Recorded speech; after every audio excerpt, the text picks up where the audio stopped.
안녕하세요. 우리의 삶을 바꾸는 지혜와 통찰의 시간입니다.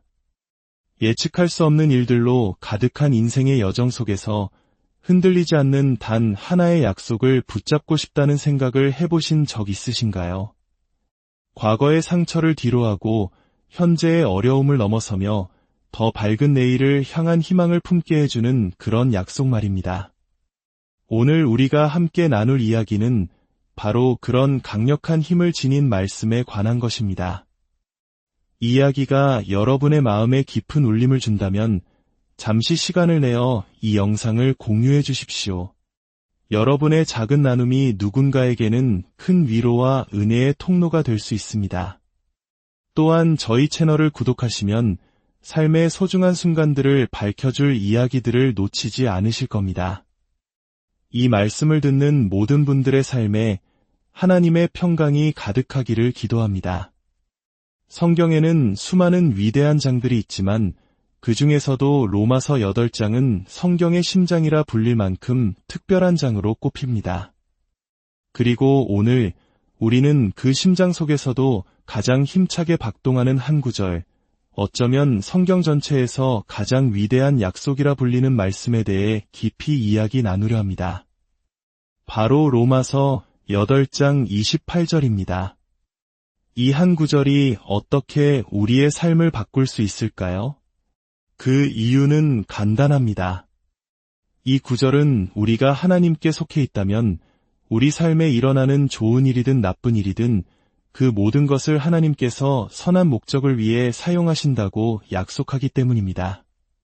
이보다 더 큰 위로와 힘이 되는 약속이 또 있을까요? 이 약속의 의미를 한 남자의 이야기로 시작해 보겠습니다. 2010년 1월 18일, 빌퐁이라는 아마추어 볼링 선수가 있었습니다. 그는 볼링 역사의 길이 남을 대기록, 바로 900점 만점이라는 완벽한 경기에 단 3번의 투구만을 남겨두고 있었습니다. 3게임 연속 퍼펙트 게임. 볼링 역사상 단 21번밖에 나오지 않은 전설적인 기록이었습니다. 이미 33번 연속 스트라이크를 기록한 빌은 숨을 고르고 공을 굴렸습니다. 스트라이크. 또다시 공을 굴렸습니다. 35번째 스트라이크. 관중석은 열광의 도가니에 빠졌습니다. 하지만 무언가 잘못되고 있었습니다. 2프레임 전부터 빌은 비 오듯 땀을 흘리고 어지럼증을 느끼기 시작했습니다. 하지만 역사적인 순간이 바로 코앞이었습니다. 그는 마지막 공을 가슴에 품고 평소처럼 5걸음을 내디딘 후 완벽하게 공을 놓았습니다. 공이 핀에 도달하기도 전에 사람들은 박수를 치기 시작했습니다. 그만큼 완벽한 투구였습니다. 공은 정확히 의도한 대로 휘어졌고 정확한 지점에서 핀들과 부딪혔습니다. 핀들이 사방으로 날아가고 관중은 함성을 질렀습니다. 그런데 10번 핀이 쓰러질 듯 흔들리다가 그만 제자리에 다시 서고 말았습니다. 899점.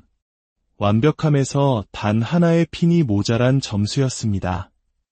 망연자실한 채 빌은 집으로 향했습니다. 34번째 프레임에서 시작된 어지럼증은 나아지지 않았고 그는 욕실에서 구토를 한 뒤 그대로 잠이 들었습니다. 그리고 다음날 아침 눈을 떴을 때 그는 자신이 뇌졸중을 겪었다는 사실을 깨달았습니다. 그해 말 46세의 나이에 그는 심장수술을 받았습니다. 생존 확률이 30%에 불과했지만 그는 기적적으로 살아남았습니다. 그리고 의사는 그에게 충격적인 사실을 알려주었습니다. 899점을 기록하던 그 밤 그의 목숨을 구한 것은 다름 아닌 끝내 쓰러지지 않았던 바로 그 10번 핀이었다는 것입니다. 만약 마지막 핀이 쓰러져 퍼펙트 게임을 달성했다면 그 순간의 흥분과 충격으로 인해 이미 뇌졸중이 진행 중이던 그의 혈압이 치솟아 그 자리에서 즉사했을 가능성이 매우 높았다는 것이었습니다. 빌에게 있어 인생 최악의 순간이라고 생각했던 그 일이 실은 그의 생명을 구한 최고의 순간이었던 것입니다. 우리 동양 문화에도 인생사 세옹지마라는 말이 있지 않습니까? 변방 늙은이의 말이 복이 될지 화가 될지 알 수 없다는 이 고사성어처럼 때로 우리에게 나쁘게 보이는 일이 사실은 더 큰 그림 속에서는 우리를 위한 것일 수 있습니다. 특히 우리 한국인들은 전쟁의 폐허 속에서 눈부신 경제성장을 이룩한 역사를 가지고 있습니다. 어르신들의 세대는 절망 속에서도 희망을 잃지 않았고 그 고난의 시간들이 오늘날의 대한민국을 만드는 밑거름이 되었습니다. 이처럼 우리의 삶에는 당장은 이해할 수 없지만 지나고 보면 하나님의 깊은 섭리가 숨어있는 일들이 참으로 많습니다. 나쁜 일은 누구에게나 일어납니다. 때로는 국가적인 재난 때문에, 때로는 우리 자신의 잘못된 선택 때문에 고통을 겪습니다. 하지만 오늘 이 말씀을 통해 우리 그리스도인들은 나쁜 일이 닥쳤을 때 세상을 살아가는 특별한 방식을 가질 수 있다는 것을 발견하게 될 것입니다. 로마서 8장 28절의 진리는 우리의 생각의 틀을 바꿀 수 있습니다. 우리의 기분과 감정, 세상을 보는 관점에 변화를 가져올 수 있습니다. 시간이 지나면 우리의 인격 자체를 변화시키고 삶의 환경을 바꾸는 힘이 있습니다. 상처 입은 영혼을 확신과 기쁨이 넘치는 사람으로 만들 수 있습니다. 이것이 바로 회복 탄력성과 억누를 수 없는 기쁨의 비밀입니다. 자, 이제 성경에서 가장 위대한 약속이라 불리는 이 말씀을 함께 읽어보겠습니다. 우리가 알거니와 하나님을 사랑하는 자곧 그의 뜻대로 부르심을 입은 자들에게는 모든 것이 합력하여 선을 이루느니라. 이 말씀 속에 담긴 5가지 위대한 진리를 함께 살펴보겠습니다. 첫째, 이것은 확실한 약속입니다. 말씀은 우리가 희망하거니와 또는 아마 그럴지도 모른다가 아니라 우리가 알거니와 라고 시작합니다. 안다는 것은 얼마나 중요합니까? 모든 것이 불확실한 시대, 진실과 지식보다는 개인의 의견과 감정이 더 중요하게 여겨지는 이 시대에 우리가 확실히 알 수 있는 것이 있다는 사실은 큰 힘이 됩니다. 사도 바울은 우리의 삶의 모든 측면이 하나님의 손에 있으며 그분의 영광과 우리의 궁극적인 축복을 위해 신성하게 사용될 것임을 의심의 여지 없이 알 수 있다고 선언합니다. 우리는 추측할 필요가 없습니다. 성경에 기록되어 있기에 우리는 압니다. 둘째, 이것은 신적인 약속입니다. 누가 이 모든 일을 이루시는가? 바로 하나님입니다. 하나님께서 일하십니다. 하나님은 우리를 위해 끊임없이 활기차게 목적을 가지고 일하고 계십니다. 이사야서 40장에는 이런 말씀이 있습니다. 세상이 시작된 이래로 주님을 기다리는 자들을 위해 일하시는 주님과 같은 하나님을 본 사람도 들은 사람도 없습니다. 그렇습니다. 하나님께서 우리를 위해 일하십니다. 셋째, 이것은 모든 것을 포함하는 약속입니다. 모든 것이 합력하여 라고 말씀합니다. 여기서 모든 것은 말 그대로 모든 것을 의미합니다. 어쩌면 여러분은 이렇게 생각할지도 모릅니다. 목사님, 제 상황은 외의일 겁니다. 제가 겪고 있는 이 고통은 너무나 커서 하나님도 어쩌지 못하실 겁니다. 하지만 성경은 어떤 예외나 조건도 두지 않습니다. 모든 것에는 로마서 8장 앞부분에 나오는 고난과 탄식까지도 포함됩니다. 즉, 이 생의 모든 부정적인 것들조차 하나님의 영원한 계획 안에서는 긍정적인 목적을 가지고 있다는 것입니다.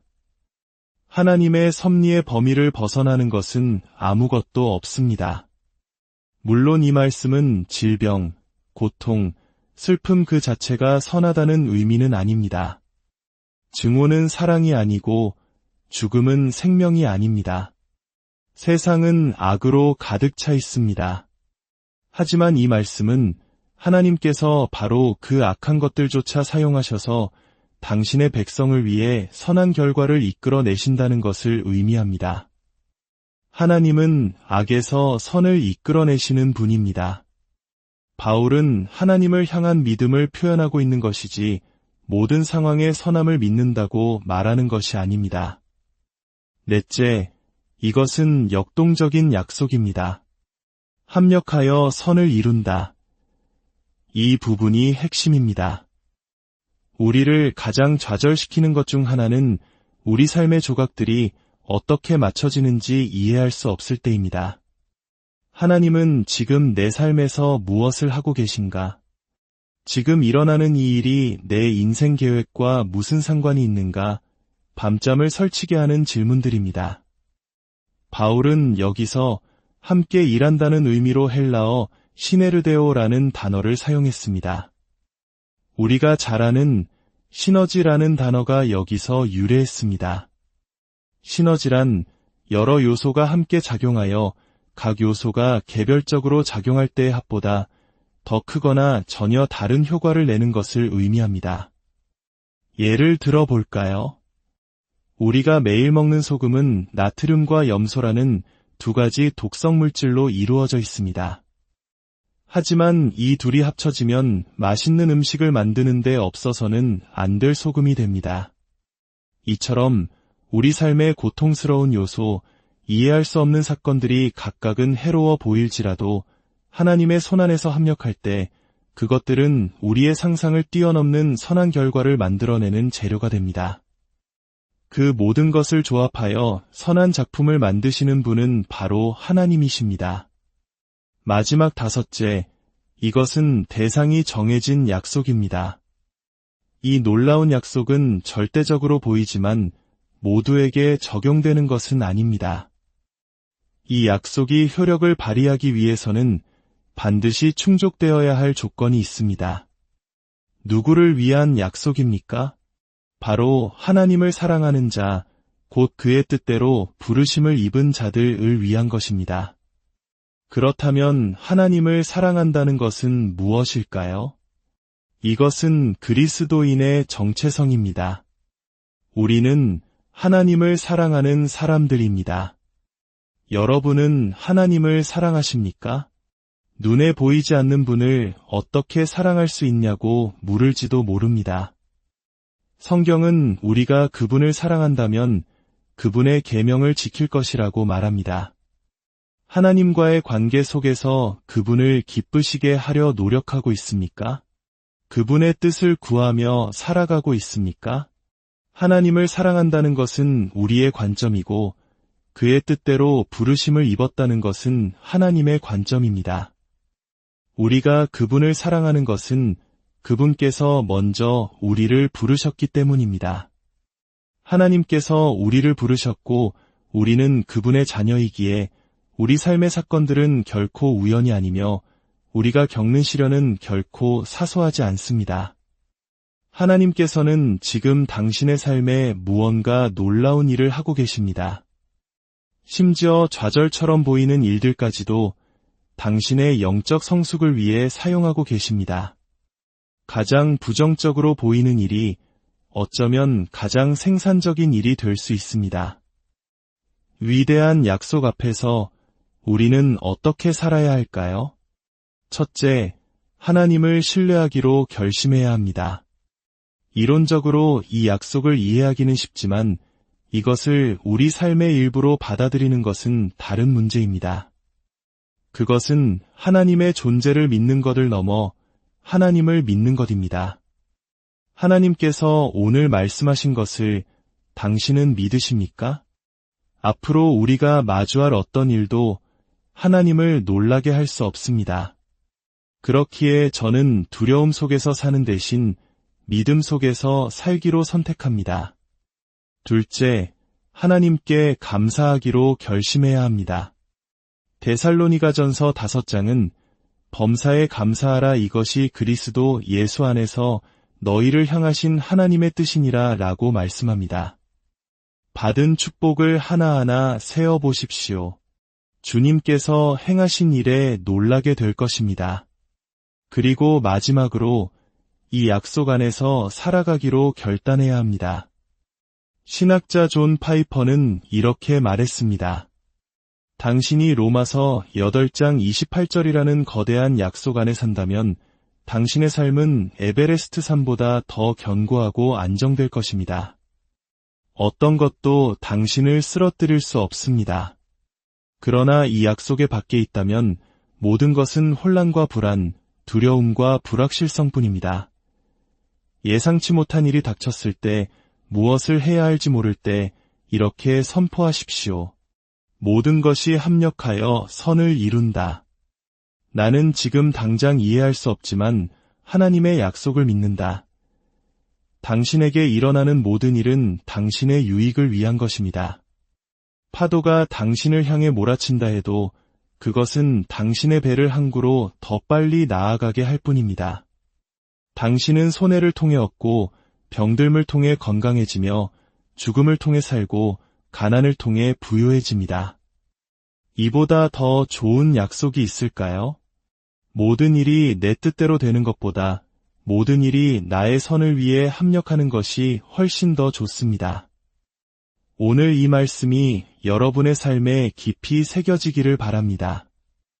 마지막으로 위대한 약속을 다시 한번 함께 읽으며 오늘 이야기를 마치겠습니다.